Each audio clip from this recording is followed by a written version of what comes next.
Hi everyone, it's Dale here. As you can see, I'm at Trafalgar Square in London. Here's my lovely electric taxi.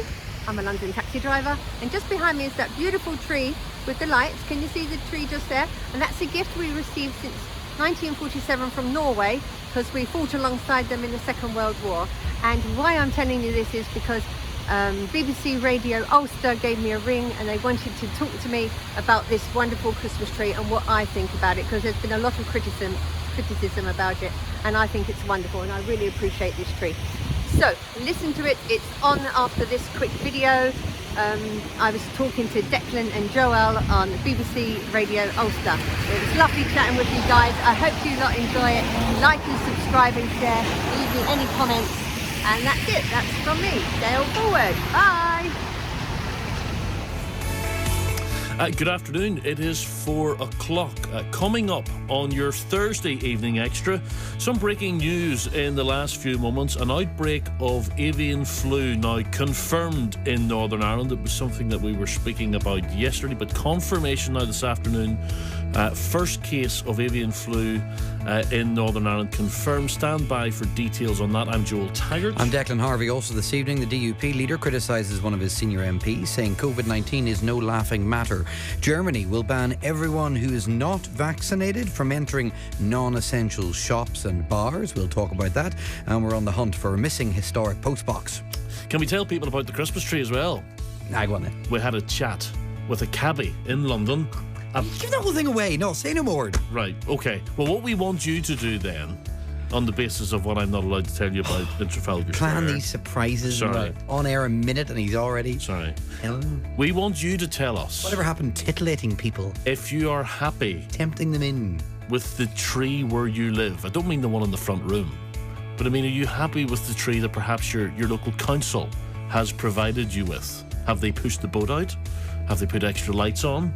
Have they left the tinsel off? Well, what do you think of the tree where you live? You're quite welcome to come on and brag, particularly yes. A small town tree, a little village tree, a tree in your hamlet. We want to know about the best and the worst trees that you've been provided with where you live. 81771 is the all-important number, or if you're tweeting, you can, of course, provide photographs at BBC Radio Ulster.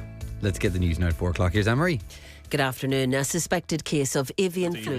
He's not here, he can't defend himself. A plough on in. Thanks very much, Jane. This year's Christmas tree, that's why we're talking about Christmas trees. This year's tree in Trafalgar Square is receiving some, let's say, mixed reviews from people across the city and the rest of the UK ahead of the crowds gathering for the big switch on of the lights, which will be in just over an hour's time. It is fair to say not everyone feels that the tree has truly captured the festive spirit. Yeah, there are lots of photos of said tree on social media.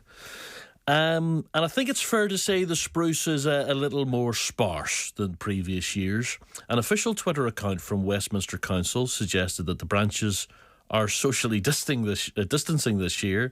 If you've seen the photographs, do let us know. But more importantly, I mean, what do you make of the efforts that have been made where you live? What's the tree like in your town or village that you've been provided with this year?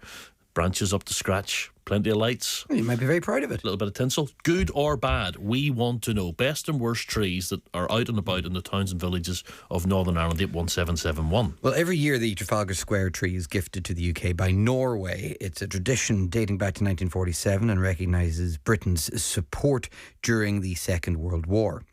Back to 2021 though, this tree which has underwhelmed so many. We wanted an expert opinion, someone who can really speak for the people of the City of London. So introduce yourself. Hi, I'm Dale Forwood and I'm a London black taxi driver. I'm right outside, parked up on Trafalgar Square in London. Yeah, I can see Nelson's column, I can see the fountains, and I can see the very special Christmas tree. I mean, I'm doing Christmas light tours at the moment, driving people around London, and lots of the trees are very decorated. But this is one of the most special, important trees we have. Would you agree with some of the descriptions we've heard online about this tree? No, not at all. I really like it. It's got a little star at the top. The lights are going downwards because that's the Scandinavian way of decorating their trees. And it's so special. It doesn't need anything else fancy. It's their traditional spruce tree. And it's very important. We mustn't forget why we were given it, because we fought alongside them in the war. There's some people on social media said, it looks a bit kind of unloved. I mean, someone put a picture of it on Twitter last night and said, are we at war with Norway, given the tree that they've sent us this year? Is that a bit unfair? No, not at all. See, I like simple things, and I think you've got to look beyond what the tree represents. It would be nice maybe to have a little sign at the bottom explaining to people and tourists, this is a very special tree. It doesn't need all fancy decorations. It's what it signifies, and we're very proud and very grateful to receive this tree. I can't criticise it in any way. I'm sorry. Someone said it was, quote, well ropey this year. No. I mean, every year you're going to get the odd negative comments about things like that, but I've just done my taxi tour guide course, so I've learnt a bit of history, and I just know how important it is and how special it is. It doesn't need any fancy, superficial decorations. Someone said only half of it arrived. No, it's fine. It's very tall. It's always very tall. It's got lots of pines on it, Lots of branches. pines. Lots of branches. Yes, from the very bottom right to the top. Yes, there's nothing missing from it at all. So these are maybe the photographs are the issue. I mean, I have to say, I looked at a couple of them, and you kind of got the impression that it was, the tree that they throw down the back of the warehouse. And then somebody comes rushing in on Christmas Eve, and they're looking for any tree that they can get, and they say, "Well, that tree will do them." You don't think the Norwegians did that this year and said, "That one will do. Send that one to Trafalgar Square." No, the thing is, it's so big, and they transported it all this way, which is amazing. What side of the square are you on, Dale? What side? West side. West side. So that's the Canadian Embassy side. That's right. Very well done. He's very good, isn't he? That's the side of the tree that's causing the concern. Somebody said it looks like it got a trim from Boris Johnson's barber.